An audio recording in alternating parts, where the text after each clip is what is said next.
नमस्कार, आपका स्वागत है।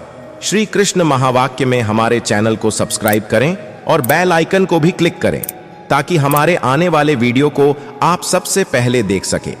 दोस्तों, भगवान कृष्ण ने महाभारत काल में ही कलयुग का विस्तार पूर्वक वर्णन कर दिया था। कलयुग में लोग कैसे होंगे, जीवन कैसे व्यतीत होगा, लोगों के व्यवहार एक दूसरे के प्रति कैसा होगा, यह सब उस काल में ही बताया जा चुका था। यहां हम प्रस्तुत करेंगे भगवान कृष्ण द्वारा कल युग के बारे में बताई गई 5 कड़वी बातें जो आज 100% सच हो रहे हैं। महाभारत काल में 5 पांडवों के मन में कल युग के बारे में जानने की जिज्ञासा थी। उन्होंने एक बार भगवान कृष्ण से पूछा कि कलयुग में मनुष्य कैसा होगा, लोगों के विचार कैसे होंगे और मोक्ष प्राप्ति कैसे होगी। यह प्रश्न सुनकर भगवान श्री कृष्ण ने 5 पांडवों को वन में जाने के लिए कहा और यह भी कहा कि जो कुछ भी तुम वहां देखो मुझे विस्तार से आकर बताना। 5 भाई वन में जाकर वापस आए और भगवान कृष्ण को क्या बताते हैं, चलिए जानते हैं।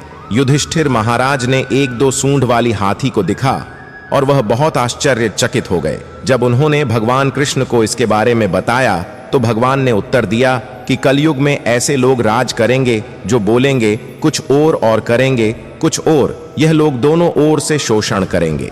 भीम ने देखा एक गाय को जो अपने बच्चे को इतना चाट रही थी कि बच्चे का रक्त निकल आया। भीम यह देखकर तंग रह गए और भगवान कृष्ण से इसका अर्थ पूछा।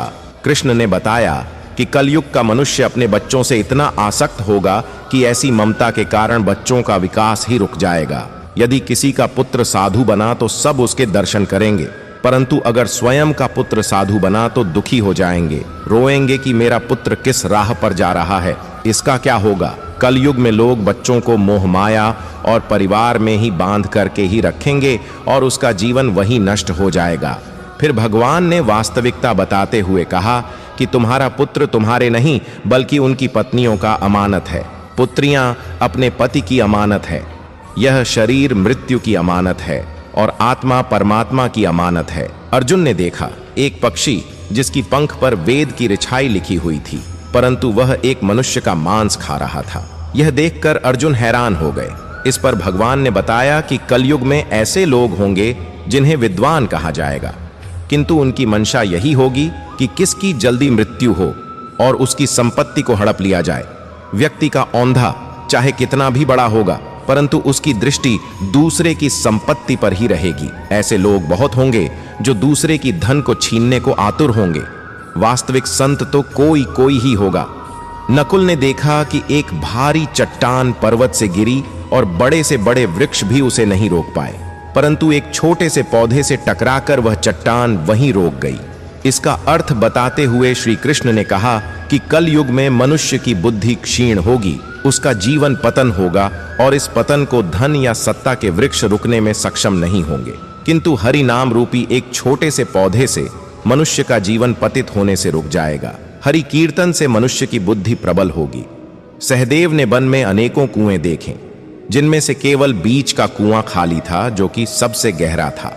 कृष्ण ने इसका अर्थ बताया कि कलयुग में धनी व्यक्ति अपनी शौक के लिए पुत्री विवाह में उत्सवों में बहुत आयात में धन खर्च करेंगे, परंतु अगर किसी भूखे को देखेंगे तो उसकी सहायता करने में किसी को कोई रुचि नहीं होगी। इंद्रियों के संतुष्टि, मदिरापान, मांस भक्षण और व्यसन में धन खर्च किया जाएगा।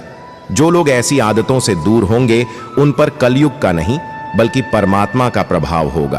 तो दोस्तों, यह है कलयुग के 5 कड़वे सत्य जो भगवान श्री कृष्ण द्वारा बताए गए थे और आज सच भी हो रहे हैं। हम अपने आगे की वीडियो में भी चर्चा करते रहेंगे। भगवत गीता, रामायण तथा महाभारत के अनेक तथ्यों की। आपको हमारा आज का एपिसोड कैसा लगा हमें कमेंट करके बताइए। वीडियो को शेयर भी करें और हमारे चैनल को सब्सक्राइब जरूर करें ताकि आने वाले वीडियो को भी आप एंजॉय कर सके। हरे कृष्ण।